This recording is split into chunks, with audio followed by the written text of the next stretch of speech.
So in this lecture, I'm going to discuss Wilson's theorem.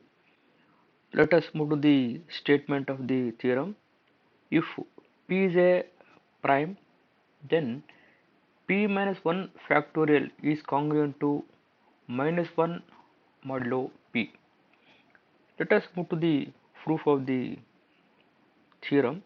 For P is equal to 2, where 2 is a even prime number. So 2 minus 1 factorial is congruent to minus 1 modulo 2. Since 2 divides 2 minus 1 is 1, so 1 minus of minus plus 1, so this implies 2 divides 2. So therefore the result is true when P is equal to 2. Now for P is equal to 3, where 3 is a prime number, so then 3 minus 1 factorial is also congruent to minus 1 modulo 3. So this implies 3 divides 3 minus 1, nothing but 2 factorial, 2 factorial 2, 2 minus or minus plus 1. This implies 3 divides 3. So therefore for P is equal to 3, so Wilson theorem is verified. For P is greater than 3, consider the integers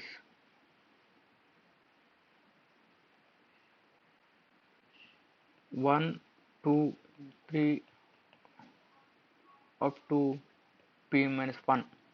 Let us call equation 1 this is. Let A be an integer such that A should be placed between the integer 1 to P minus 1, that is, so 1 less than or equal to A less than or equal to P minus 1, and P does not divide A. Since A is less than P, so therefore P does not divide A, and the GCD of A comma P is equal to 1. Since GCD of A comma P is equal to 1, so that the linear congruence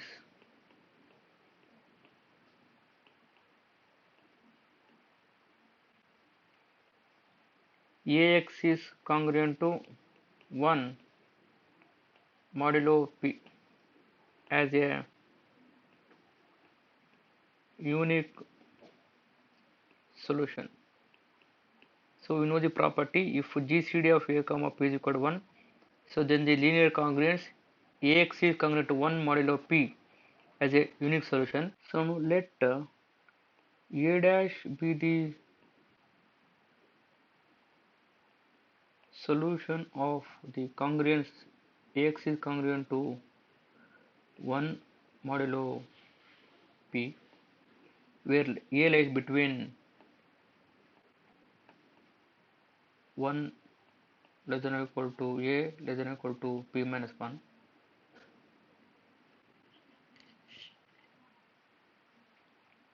Then A dash is congruent to 1 modulo P. That is called equation 2 this is. Suppose if A is equal to A dash, so then equation 2 becomes A square is congruent to 1 modulo P. So this implies, so P divides A square minus 1. So this implies P divides A plus 1 into A minus 1, since A square minus 1 can be written as A plus 1 into A minus 1.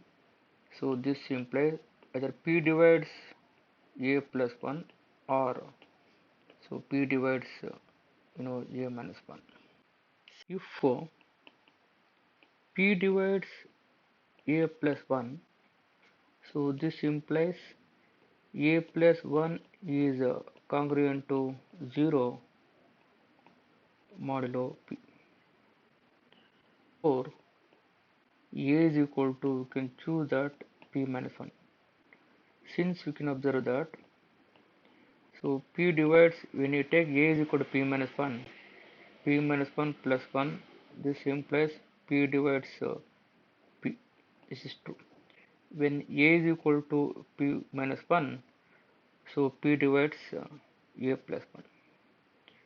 For the second case, if p divides a minus 1, this implies a minus 1 is congruent to 0 modulo p.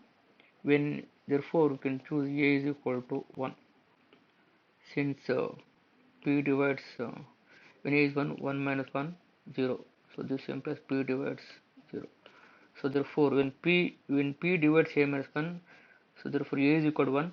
When p divides a plus 1, so that is a is equal to p minus 1. So when a is equal to a dash, then a is equal to 1 or a is equal to p. Suppose if we neglect the integers a is equal to 1 and a is equal to p minus 1 in the list 1, now remaining the integers 2, 3 up to p minus 2. So this shows that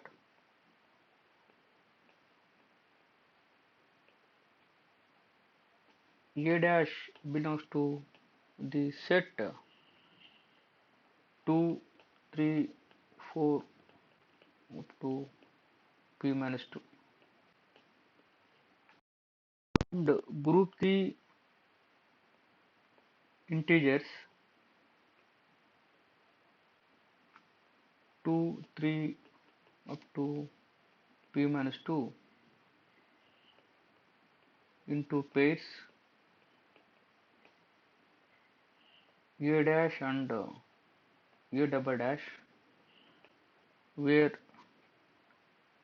a dash is not equal to a double dash, such that a dash into a double dash is congruent to 1 modulo p. Since GCD of p a dash and a double dash is 1, therefore a into a double dash is congruent to 1 modulo p. We can write by using the properties. So then we have, so now let us make the pairs from these integers. There are p minus 3 integers are there. We can make p minus 3 by 2 pairs here. So then now we have 2 with some another integer is congruent to 1 modulo p, and 3 is multiply with another integer is congruent to 1 modulo p, and so on. So last element p minus 2 multiply with some other integer from the integers 2, 3 up to p minus 2 is congruent to 1 modulo p. So here there are p minus 3 by 2 congruences, because you have taken in the pairs, you have taken product of pairs, you have taken, there are p minus 3 elements, we can make p minus 3 by 2 congruences. Now multiplying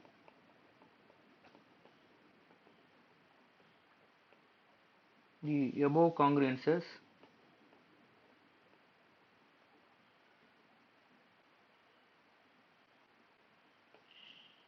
we get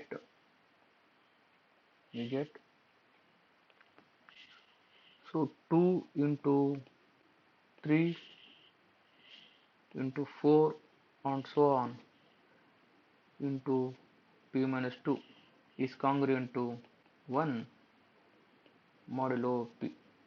So in the above congruence here you can observe that, so product, so this product can be written as 2 into 3 into 4 up to p minus 2 is congruent to 1 modulo p, we can write. So now let us call it as equation star. This is multiplying equation star by integer p minus 1. So this implies we get 2 into 3 into 4 and so on. P minus 2 into p minus 1 is congruent to 1 into p minus 1 modulo p. So from 1 into 2 into 3 into up to p minus 1 can be written as p minus 1 factorial. This implies p minus 1 factorial is congruent to p minus 1 modulo p we can write. Let us call equation 2. But p minus 1 is congruent to minus 1 modulo p since so p divides p minus 1, so minus of minus plus 1. This implies p divides p. So therefore you can write p minus 1 is congruent to minus 1 modulo p. Let us call it as equation 3. So from 2 and 3, so this implies p minus 1 factorial is congruent to p minus 1 modulo p. P minus 1 is congruent to minus 1 modulo p. Therefore in place of p minus 1 we can take minus 1 modulo p. Otherwise you know that by using transitivity relation, p minus 1 is congruent to p minus 1 modulo p, then p minus 1 is congruent to minus 1 modulo p. So therefore you can write p minus 1 factorial is congruent to minus 1 modulo p. So this is the proof of the theorem. Example: show that the 13 is a prime by showing that 12 factorial is congruent to minus 1 modulo 13. So we can show that 13 is a prime number by using Wilson theorem. We have Wilson's theorem, so that is p minus 1 factorial is congruent to minus 1 modulo p, where p is prime. Let take p is equal to 13, it is given. So 13 minus 1, 12 factorial is congruent to minus 1 modulo 13. You have to show that. You have to show that now. So 12 factorial is congruent to minus 1 modulo 13. So now consider the integers up to 12. First 12 numbers 1, 2, 3 and so on 12, because since p is 13, you consider up to p minus 1 integers, means 1 to 12. Let the group the integers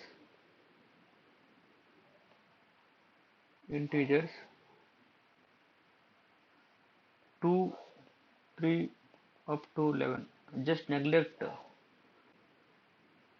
1 and 12. So group integers into pairs a dash, a dash and a double dash, such that a dash into a double dash is congruent to 1 modulo p.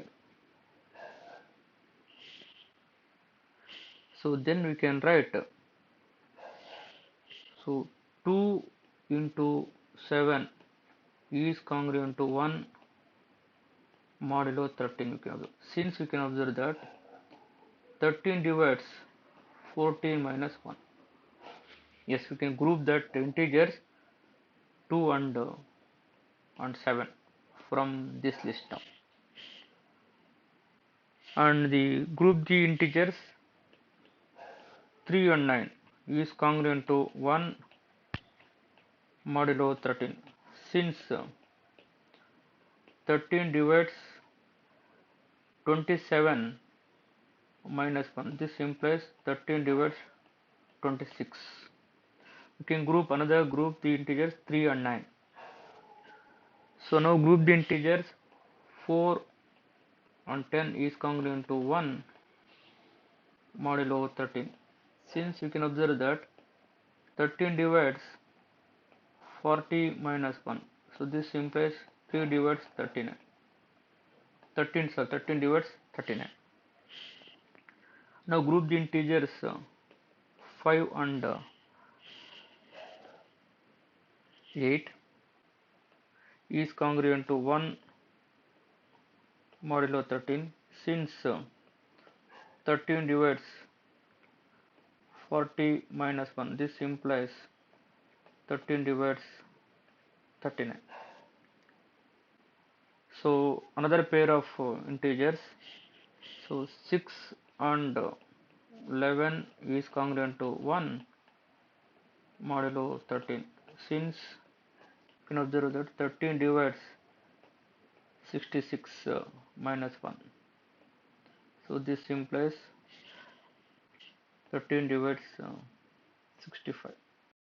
There are 10 integers, we have 5 congruences. We made it into pairs here. So now multiplying these congruences, so we get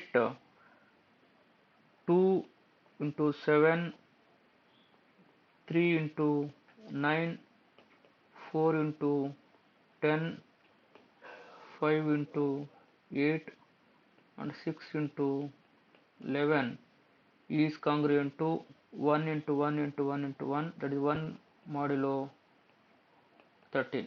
So this implies, just rearrange this, so 2 into 3 into 4 into 5 into 6 into 7 into 8 into 9 into 10 into 11. So for this, multiply by 12 is congruent to 12 modulo 13. From 2 to 12 can be written as, so 12 factorial, that is understood, the 1 into 2 into 1 so on 12. 12 factorial is congruent to 12 modulo 13. So this implies, let us call it as equation 1 this is. So but 12 is congruent to minus 1 modulo 13. Since 13 divides 12 minus or minus plus 1, so 13 divides 13. So therefore 12 factorial is congruent to minus 1 modulo 13. So you have shown that Wilson theorem is verified. So therefore we can write 13 is a prime number. Now let us consider second problem. Let us take p is equal to 17. We'll verify the Wilson theorem.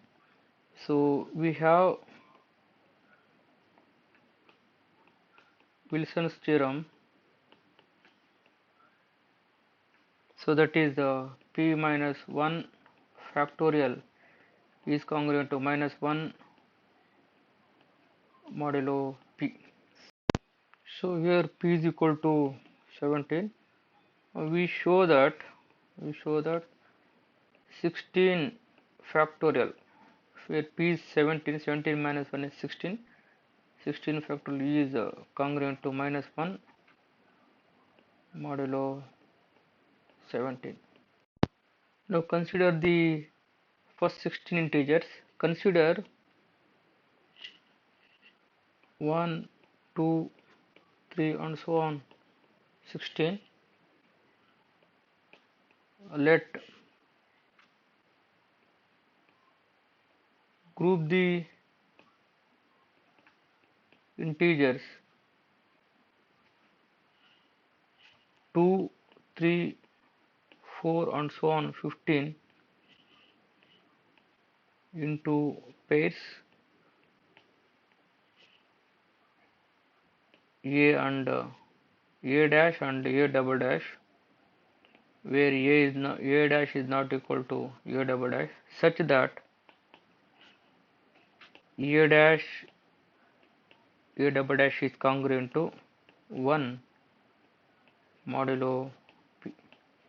So here P is equal to 17 here.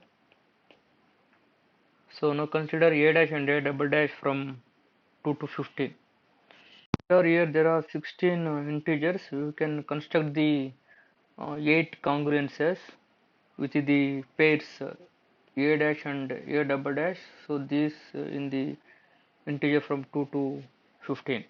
So then we can write then 2 into 9 is congruent to 1 modulo 17, since 17 divides 18 minus 1. Similarly, 3 into 6 is congruent to 1 modulo 17. So since 17 divides 18 minus 1. So let us take another pair.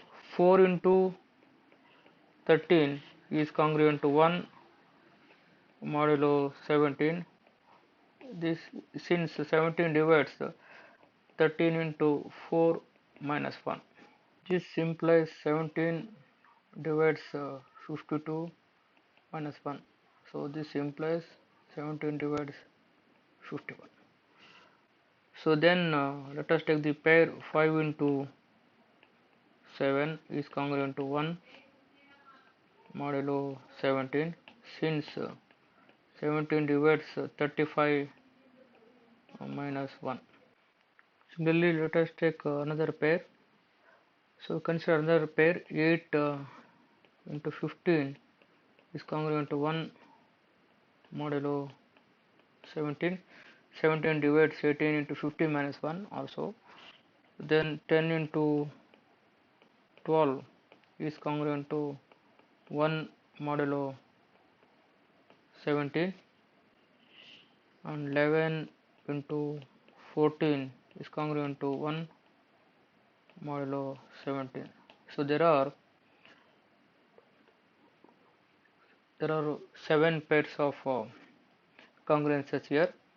Let us multiply the above congruences. Therefore we get 2 into 3 into 4, 5 and so on till 15 is congruent to 1 modulo 17.